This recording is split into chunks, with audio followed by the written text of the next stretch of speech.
आज की कहानी है बहू का घूंघट, पुराने जमाने की सोच। अरे रानी, और रानी, सो रही हो क्या अभी तक? रानी की जेठानी जोर जोर से चिल्ला रही थी घर के आंगन में खड़े होकर। रानी यानी तभी मैं भागती हुई अपने कमरे से निकली और बोली, दीदी आ गई मैं। जेठानी बोली, रानी तुम्हारा नाम रानी है, तुम रानी नहीं हो। मैंने तुम्हें रात में ही समझाया था कि सुबह को जल्दी उठ जाना, तुम्हारी मुंह दिखाई की रस्म है।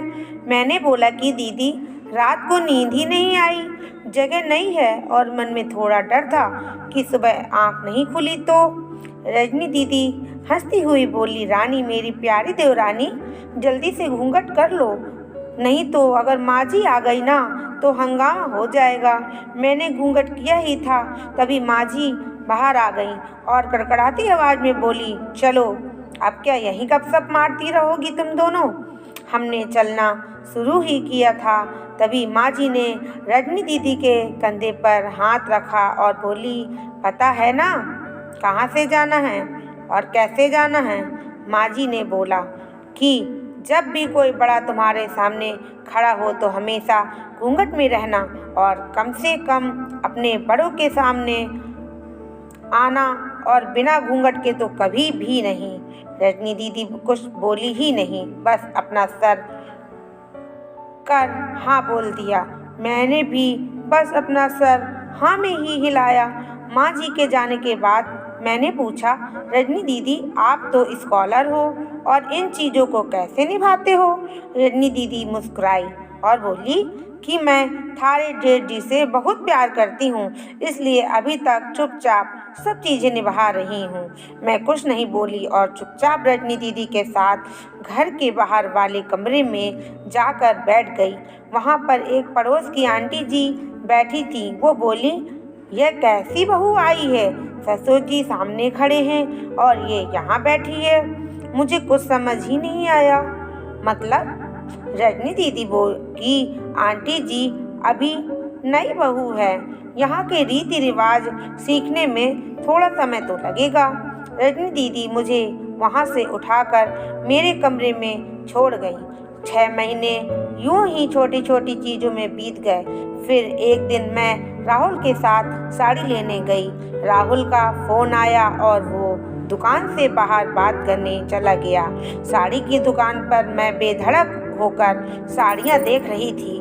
तभी साथ में बैठे हुए अंकल जी खासे 1 बार, फिर 2 बार, फिर 3 बार। मैंने साड़ी वाले भैया से बोला कि भैया इन अंकल जी को पानी दे दो, बहुत खांसी हो रही है इन्हें। अंकल जी भड़क उठे और बोले, क्या बदतमीज लड़की है, ये कुछ शर्म लिहाज है या नहीं इसे? दुकान पर हंगामा देखकर राहुल बाहर से भागकर अंदर आया और अंकल जी के पैर छूकर बोले, मामा जी आप यहाँ? मैं घबरा के दुकान से बाहर निकल आई, एक लंबा घूंघट करके गाड़ी में बैठ गई। राहुल बाहर आया और गाड़ी में बैठकर गाड़ी बहुत तेज चलाने लगा। मैंने धीमी आवाज़ में बोला, गाड़ी बहुत तेज चला रहे हो, कहीं एक्सीडेंट न हो जाए। हम घर पर पहुँचे ही थे तभी माँ जी जोर जोर से चिल्लाते हुए बाहर आई। देखे आ गई ये रानी महारानी, खानदान की इज्जत मिट्टी में मिलाकर। तभी रजनी दीदी आई और बोली, माँ जी मेरे शादी को 6 साल हो गए हैं, मैं अभी तक मामा जी को नहीं जानती, ये कैसे जानेगी? माँ जी जोर से चिल्लाई, देखो कैसे चपड़ चपड़ जबान चल रही है इस रजनी की। तभी राहुल सबकी बात काटते हुए बोले कि माँ ये दोनों सही बोल रही हैं और ये हमेशा घूंघट करके रहती हैं, तो ये मामा जी को कैसे पहचानेंगी?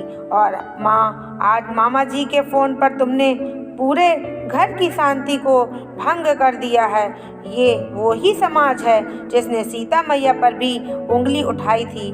पिताजी और जेठ जी ने भी अपना पक्ष राहुल के साथ ही रखा। माँ जी थोड़ी देर सोचने के बाद वापस रजनी दीदी और मेरे पास आई और बोली कि तुम दोनों को अपनी मर्यादा पता है, मुझे उम्मीद है तुम कभी भी मेरा सिर शर्म से नीचे नहीं झुकने दोगी। हम एक ही परिवार के सदस्य हैं, हमें हमेशा साथ रहना है। अच्छा वक्त हो या बुरा वक्त, हर सदस्य को अपनी मर्यादा पता है। माँ जी ने मुझे और रजनी दीदी को गले से लगा लिया। दोस्तों, अगर आपको मेरी ये कहानी थोड़ी सी भी पसंद आई तो प्लीज़ मेरे चैनल को लाइक करिएगा, शेयर करिएगा और सब्सक्राइब कर लीजिएगा और बेल आइकन को ज़रूर से ज़रूर प्रेस कर लीजिएगा ताकि आने वाले हर एक कहानी आपको सही समय पर मिल सके। तब तक के लिए आपका दिन शुभ हो, मंगलमय हो। राधे राधे। अगर कोई भी इसमें आपको त्रुटि लगी हो या लगा हो कि मैंने कुछ गलत किया है तो आप कमेंट में ज़रूर बताइएगा। तब तक के लिए राधे राधे।